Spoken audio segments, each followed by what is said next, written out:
Naabangan tayo. Naabangan tayo. Spy yung isa. Assume ko sila mag-away sila day. Mag-away yung sila.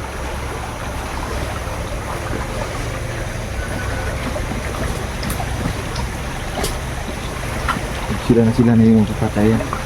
Kaibigan David, tulungan mo kami kaibigan David. Buti naman at nandyan ka. So, ayan mga idolo, binaliktad po natin ang ating damit kasi sabi ni kaibigang David ay marami daw mapaninlang dito sa paligid. So ayan, Nerjan, siguraduhin mo yan, dapat mamatayan sila ha.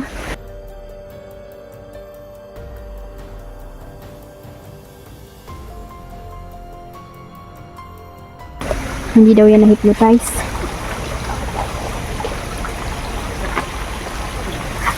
Paborito ka talaga ni Juan, di ba? Ni David. Oo nga, palagi siya sumasama sa akin.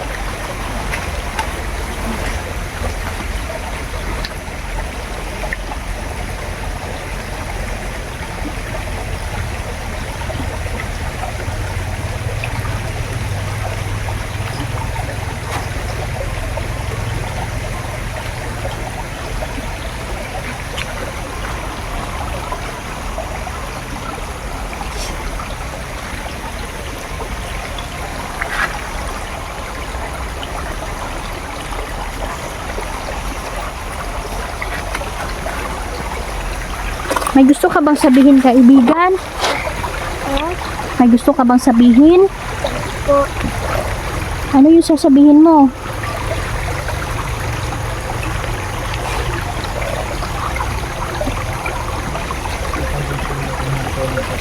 Hindi, kaibigan, ingat. Maraming nakikita. Yung sabi ni kaibigan, marami daw ahas dito kasi hindi tayo nakabuta mga idol. Baka may bibili tayo ng buta. Hindi na butas yung buta ko.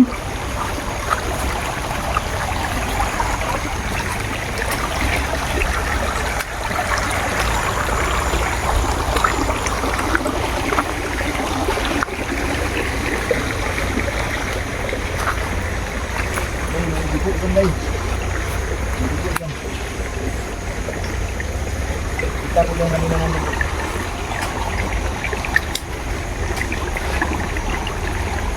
Dami din ang dugo. Oo nga oh. May pinugutan ka dito ng ulo? Hindi naman.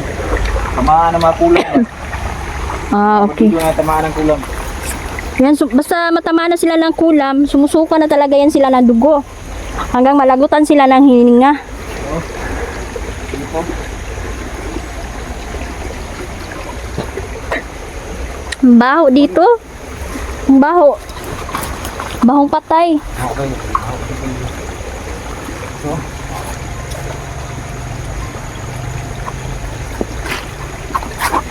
Diyos ko.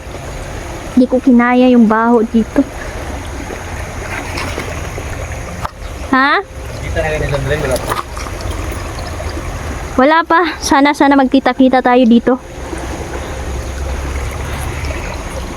Kaibigang David, nawawala po yung mga nakukulam, mga katawan ng nakukulam. Dugo na lang ang meron. Mga bakas dito. Saan na sila?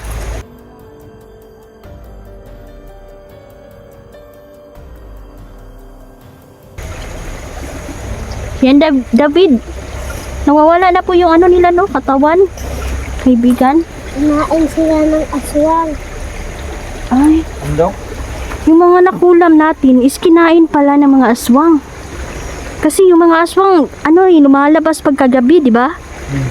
So sila yung kumakain ng... Dito dahil.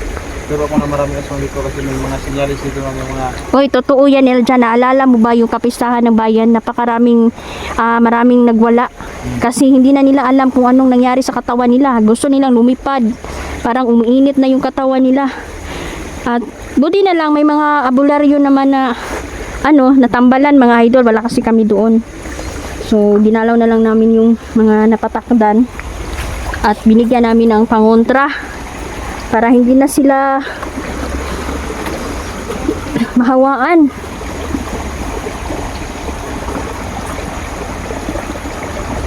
Diyan, yung kalaban nila dyan, nasa kuan mo, oh, nasa liyo.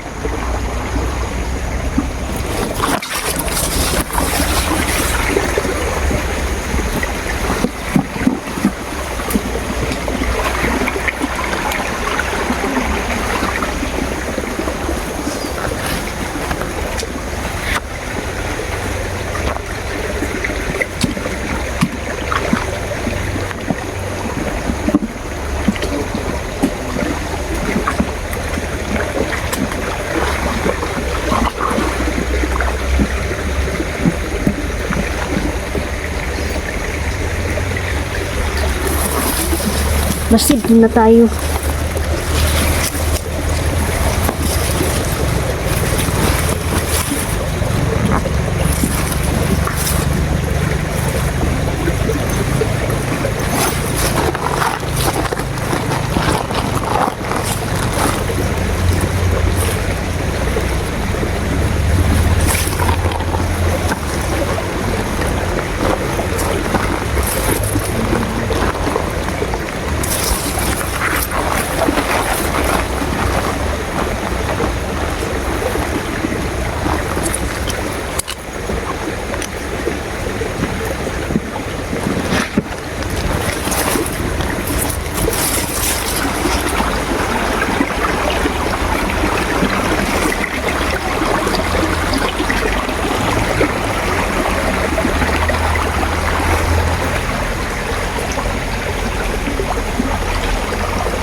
Sunog ang mga katawang lupa niya.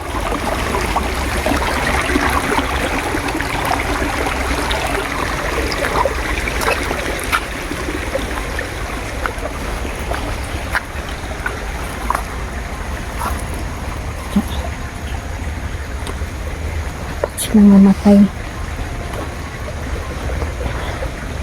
Kasi kapag nabigyan ito ng pagkakataon ng mga taong ito, posible mga kabataan, mabibiktima na naman nila. Yan yung mahihirap dito eh.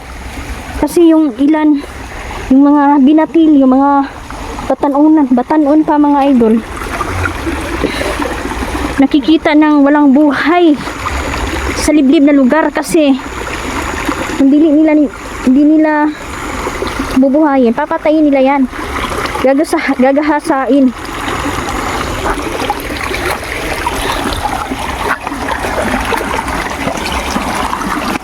Kaya dapat hindi tayo maawa sa kanila.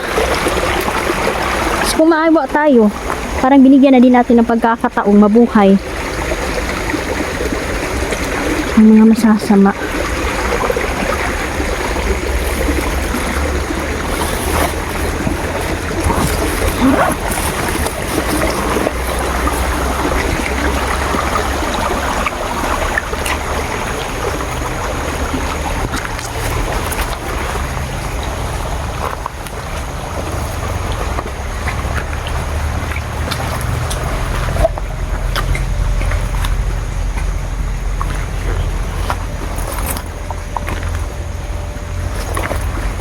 Malapit na namang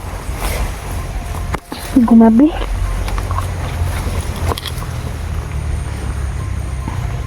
So ayan no, naririnig ko po yung misteryosang Amazona. Yung matanda na po siya mga idol. At siya po pala ay nakasubaybay sa atin no. At nalaman na ng mga Amazona na tayo po ay lumalaban sa mga masasamang bandido na yun din ay kalaban din nila. Gusto nila na magkaisa kami at gusto nila mga idol na magsama-sama kaming labanan sila. Kaibigan David, nandito ba yung matandang Amazona?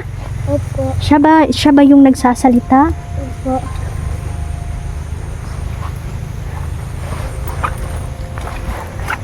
Siya kaya tinatawag niya ako. Tinatawag niya ako, kaibigan.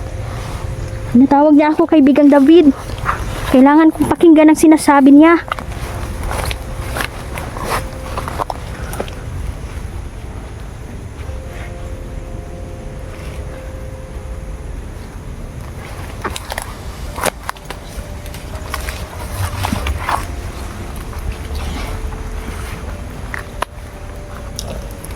So yan no, hanggang dito na lang po muna. Kakausapin ko muna yung matandang Amazon na mga idol. Nakikipag-usap po siya sa akin. So hindi ko po siya, ayaw lang niya magpakita sa camera. So yung boses lang po niya yung naririnig ko.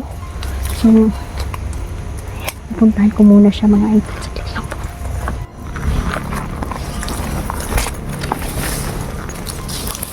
Ayan, kumusta po kayo? Tuloy pa rin kami mga idol no,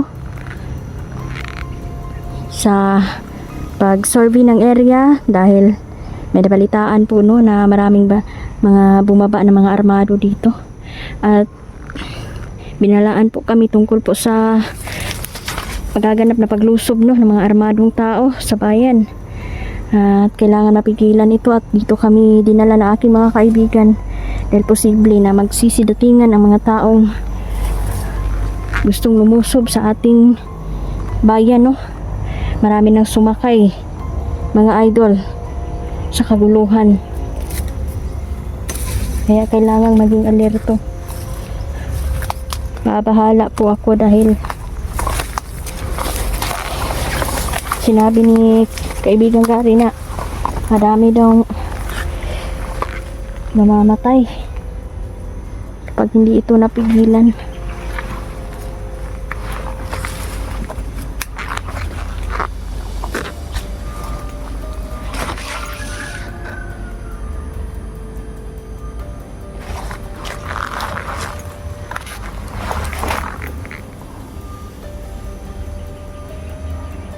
Yan siya to tala no, kakuya tuto. Ayan.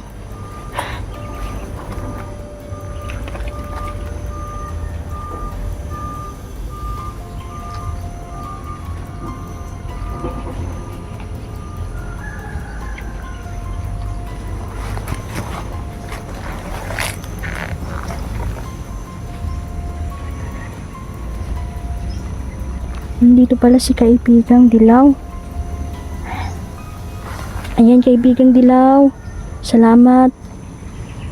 May ibibigay pala ako sa iyo kaibigan. Ilalagay ko lang po dito ha. Ikaw nang bahala. Para sa iyo yan. Nakita ko mga idol na ano siya eh. Yan ang patakbo siya. Papalapit sa akin. Opo kaibigan. Kaya ko lang dito yung pagkain.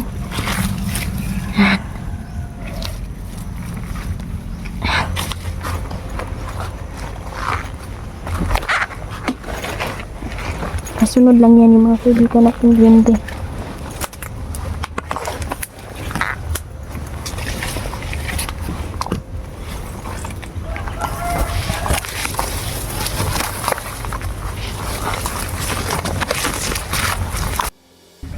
Yan, para pong may tao dito. Yan. Kanina pa po yan sumusunod. Pero hindi naman siya masama. Isa naman pong mabuti naman po yung hangarin niya.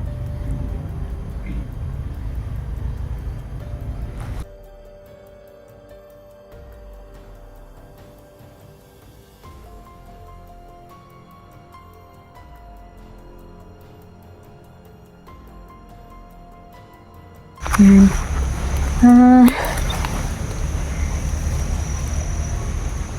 So, kanina pa po tayo nandito na.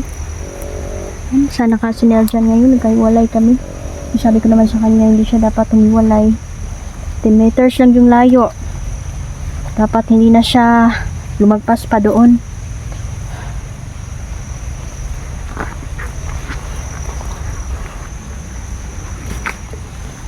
Yan, nakausap ko po yung matandang Amazona, mga idol, no? Nakipagsundo po siya sa akin na atin pong yan. Gusto po niya na magsama-sama kami para labanan po yung mga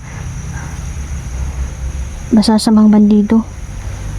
At alam po nila, no, tungkol sa paglusob ng mga armado dito. At marami daw bababa dito, mga idol, para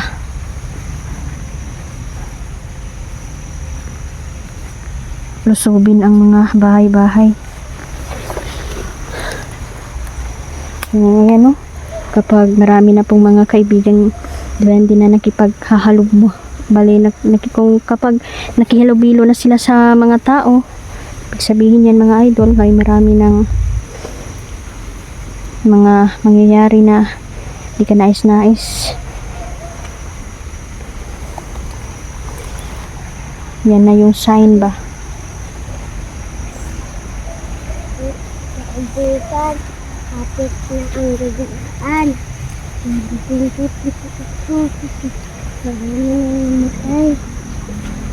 Wala. Sinasabi pala ni kaibigan David, mga idol, no, na